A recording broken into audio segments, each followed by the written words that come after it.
নমস্কার, update life আপনাদের স্বাগত। আপনাদের সাথে আমি অয়ন। ইটিভি থেকে দেখুন একটি খবর, আপার প্রাইমারি তৃতীয় ফেজের ভেরিফিকেশন শুরু হতে পারে 2 মে। তো এর আগের দিন যে খবর দেওয়া হচ্ছিল বা পাওয়া গেছিল তাতে কিন্তু 24 এপ্রিল ডেট দেওয়া হচ্ছে। এবার আবার বলা হচ্ছে নির্বাচনের জন্য পিছোচ্ছে প্রাথমিক তৃতীয় ফেজের ভেরিফিকেশন। সূত্রের খবর যে ভেরিফিকেশন হতে পারে 2 মে। তো চেয়ারম্যান জেঠু আর কতবার এরকমভাবে মানুষকে হয়রান করবেন?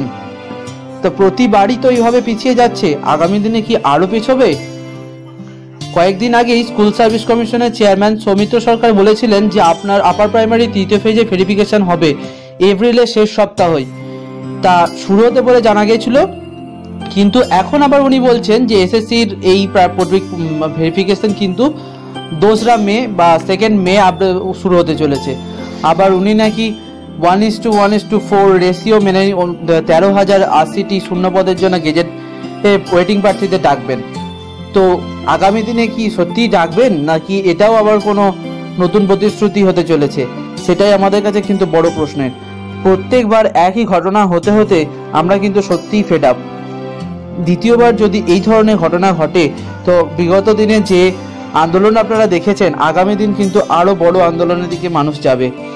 তো সুতরাং সেইভাবে ভেবে আগামী দিনে কিন্তু আপনাদের প্রতিশ্রুতিগুলো দেওয়া উচিত।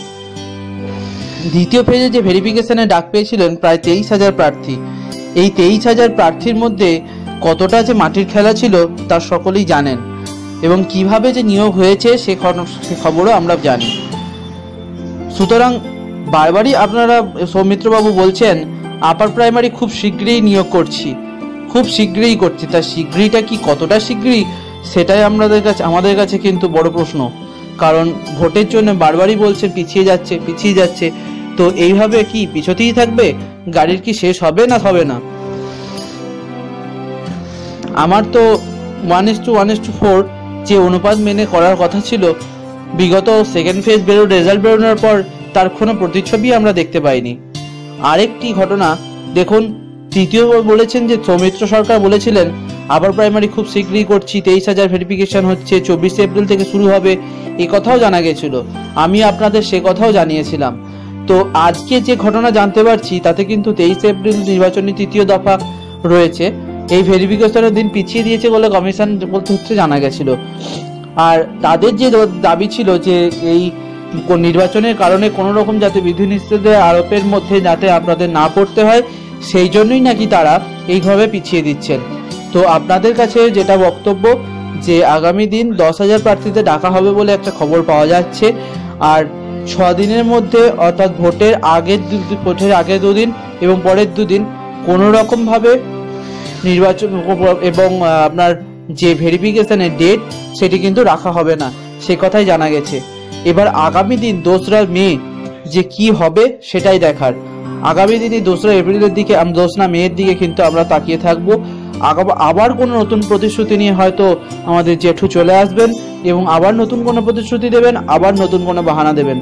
কিন্তু আমরা এই বাহানা বারবার সহ্য করতে পারছি না। এই ধরনের ঘটনা আমাদের কাছে কিন্তু হতাশার যে বার্তা নিয়ে আসছে। আবার উনি নাকি বলছেন 4th ফেজ হতে পারে। তো 4th ফেজ কি সত্যিই হবে সেটা আমাদের কাছে জানা নেই, তবে যে 4th ফেজ হতে পারে সেটা একটা খবর রয়েছে।